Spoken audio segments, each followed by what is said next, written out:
আসলে এটা আমার মনে হয় 4 তারিখের রেজাল্টের পর 5 তারিখ করলে ভালো হতো, উচিত ছিল 5 তারিখে কথা। তাহলে অন্তত মমতা ব্যানার্জির পলিটিক্যাল ক্যারিয়ারে এরকম অবস্থা হতো না। দেখো, হার জিত তো আছে, যে কোনো দলই হারতে পারে, জিততে পারে, কিন্তু বাদবাকি দল যে টুকরো টুকরো টুকরো টুকরো হয়ে গেল, দিদির মতো একটা নেত্রীর দল, সেটা খুব দুঃখজনক। কিন্তু এই ডিসিশনটা আমার মনে হয় অভিষেকের 5 তারিখে নিলে ভালো হতো, সেটা এতদিন অনেক লেটে নিল। আমতলার যে পার্টি অফিস সেটা ভাঙার পর অভিষেক বন্দ্যোপাধ্যায় বলছেন এটা হচ্ছে রাজনৈতিক একটা প্রতিহিংসা করা হচ্ছে। হ্যাঁ, বুলডোজার কালচারও আমি সাপোর্ট করি না, কারণ একটা পার্টি অফিস মানে এতগুলো লোকের যোগাযোগের কেন্দ্র, এবং সেটা যদি এই অবস্থায় ভাঙা ভাঙা সিস্টেম হয় বা আগুন লাগানোর সিস্টেম হয়, তাহলে এই প্রতিশোধ নেওয়ার রাজনীতি তো কন্টিনিউ করবেই। যেমন র্যাগিং হয় না, একটার পর একটা পরের জেনারেশন করে, তো সেটা আমার মনে হয় না খুব ঠিক। দিদি, আপনারা 21শে জুলাই নিয়ে কি ভাবছেন, কোথায় থাকবেন? আমাদের তো দিল্লিতেই থাকা, কারণ 20 তারিখ থেকে সেশন শুরু। তো দেখা যাক, আজকে আমাদের মিটিং আছে, মিটিংয়ের পর আমরা ডিসাইড করবো কী হবে। ডেরেক ওব্রায়েন বলছেন যে এটা একটা প্রতিহিংসা করা হচ্ছে, কারণ স্পিকার বলছেন তৃণমূলের সাংসদ, আবার আরও একজন যিনি বিজেপির সাংসদ তিনি আবার বৈঠক করছেন। কি হচ্ছে? তৃণমূলের সাংসদ বৈঠক করছে মানে? অন্যদিকে বিজেপির সাংসদ তারা ওই এনসিপিআই এর সঙ্গে বৈঠক করছে, আবার স্পিকার বলছেন তারা তৃণমূলের সাংসদ। কাজে এটা একটা কোথাও গিয়ে অনেকদিন ওরা তৃণমূলে অভ্যস্ত হয়ে গেছে বলে বোধহয় কনফিউশন হচ্ছে, হয় না, যে অনেকদিন ধরে একটা দলকে সেই নামে ডাকা, সেইভাবে ডাকা, হয়তো সেই কারণে কিছু কনফিউশন হচ্ছে। যদি শেষ প্রশ্ন, আজকে যে বৈঠক সেটার মূল লক্ষ্য কি আছে, মানে মূলত কোন বিষয়গুলোর উপর নজর দেবে? না, একটা হচ্ছে আমাদের অফিসিয়াল অনেক কাজ আছে, যেগুলো আনঅফিসিয়ালি কথাবার্তা হয়েছে সেগুলো অফিসিয়ালি নোট করা, এবং রুলস হিসেবে যেগুলো, এবং স্পিকারের ইনস্ট্রাকশনে কি কি চাই স্পিকারের লিখিতভাবে, সেগুলো আমরা করে নেব।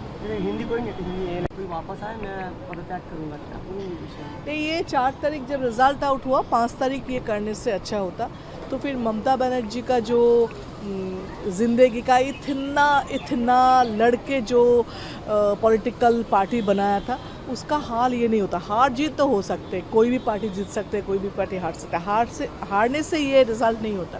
लेकिन ये जो पार्टी मतलब तर हो गया ना ऐसा, तो वो नहीं होता।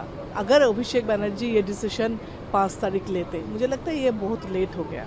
तो वो तो बनर्जी कल दिल्ली गए हैं, वो जो तृणमूल पुराने तृणमूल नए तृणमूल के जो लोगों को लेकर बवाल चल रही है उसको लेकर बैठक है उन लोगों का, क्या कहेंगे? मुझे ये नहीं पता, क्योंकि मुझे ये यहाँ पे जो एमएलए है उनके साथ मेरा कोई कनेक्शन है ही नहीं। मुझे पता भी नहीं ये लोग क्या कर रहे, क्या मांग रहे, क्या उनका पॉलिसी है, तो इसलिए मैं इनके ऊपर कुछ नहीं बोल सकती। और 21 जुलाई को लेकर क्या कहेंगे? हम लोग का आज मीटिंग है, हम लोग डिसाइड करेंगे क्या है, क्या करना है।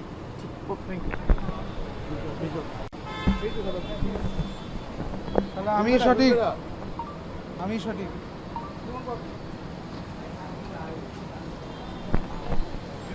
অভিষেক বন্দ্যোপাধ্যায় গতকাল বলেছেন যে যারা চলে গিয়েছে তারা কালীঘাট তৃণমূলে ফিরে আসলে 1 ঘন্টার মধ্যে তিনি পদত্যাগ করবেন। আসলে এটা আমার মনে হয় 4 তারিখের রেজাল্টের পর 5 তারিখ করলে ভালো হতো, উচিত ছিল 5 তারিখে কথা। তাহলে অন্তত মমতা ব্যানার্জির পলিটিক্যাল ক্যারিয়ারে এরকম অবস্থা হতো না।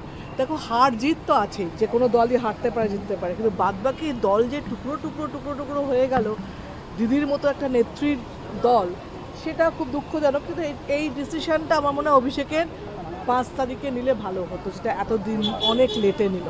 আমতলার যে পার্টি অফিস সেটা ভাঙার পর অভিষেক বন্দ্যোপাধ্যায় বলছেন এটা হচ্ছে রাজনৈতিক একটা প্রতিহিংসা করা হচ্ছে। হ্যাঁ, বুলডোজার কালচারও আমি সাপোর্ট করি না, কারণ একটা পার্টি অফিস মানে এতগুলো লোকের যোগাযোগের কেন্দ্র, এবং সেটা যদি এই অবস্থায় ভাঙা ভাঙা সিস্টেম হয় বা আগুন লাগানোর সিস্টেম হয়, তাহলে এই প্রতিশোধ নেওয়ার রাজনীতি তো কন্টিনিউ করবেই। যেমন র্যাগিং হয় না, একটার পর একটা পরের জেনারেশন করে, তো সেটা আমার মনে হয় না খুব ঠিক। দিদি, আপনারা 21শে জুলাই নিয়ে কি ভাবছেন, কোথায় থাকবেন? আমাদের তো দিল্লিতেই থাকা, কারণ 20 তারিখ থেকে সেশন শুরু। তো দেখা যাক, আজকে আমাদের মিটিং আছে, মিটিংয়ের পর আমরা ডিসাইড করবো কী হবে। ডেরেক ওব্রায়েন বলছেন যে এটা একটা প্রতিহিংসা করা হচ্ছে, কারণ স্পিকার বলছেন তৃণমূলের সাংসদ, আবার আরও একজন যিনি বিজেপির সাংসদ তিনি আবার বৈঠক করছেন। কি হচ্ছে? তৃণমূলের সাংসদ বৈঠক করছে মানে? অন্যদিকে বিজেপির সাংসদ তারা ওই এনসিপিআই এর সঙ্গে বৈঠক করছে, আবার স্পিকার বলছেন তারা তৃণমূলের সাংসদ। কাজে এটা একটা কোথাও গিয়ে অনেকদিন ওরা তৃণমূলে অভ্যস্ত হয়ে গেছে বলে বোধহয় কনফিউশন হচ্ছে, হয় না, যে অনেকদিন ধরে একটা দলকে সেই নামে ডাকা, সেইভাবে ডাকা, হয়তো সেই কারণে কিছু কনফিউশন হচ্ছে। যদি শেষ প্রশ্ন, আজকে যে বৈঠক সেটার মূল লক্ষ্য কি আছে, মানে মূলত কোন বিষয়গুলোর উপর নজর দেওয়া?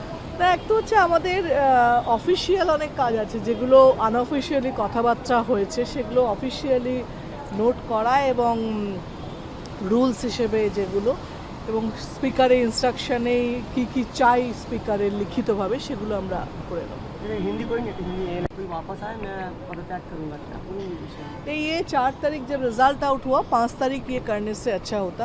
तो फिर ममता बनर्जी का जो ज़िंदगी का इतना लड़के जो पॉलिटिकल पार्टी बनाया था, उसका हाल ये नहीं होता। हार जीत तो हो सकते, कोई भी पार्टी जीत सकते, कोई भी पार्टी हार सकता है। हारने से ये रिज़ल्ट नहीं होता।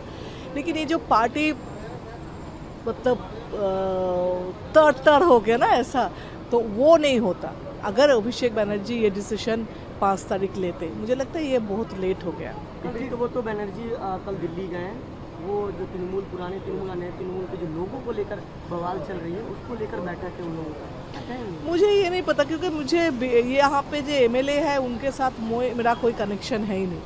मुझे पता भी नहीं ये लोग क्या कर रहे, क्या मांग रहे, क्या उनका पॉलिसी है, तो इसलिए मैं इनके ऊपर कुछ नहीं बोल सकती। और 21 जुलाई को लेकर क्या कहेंगे? हम लोग का आज मीटिंग है, हम लोग डिसाइड करेंगे क्या है, क्या करना है।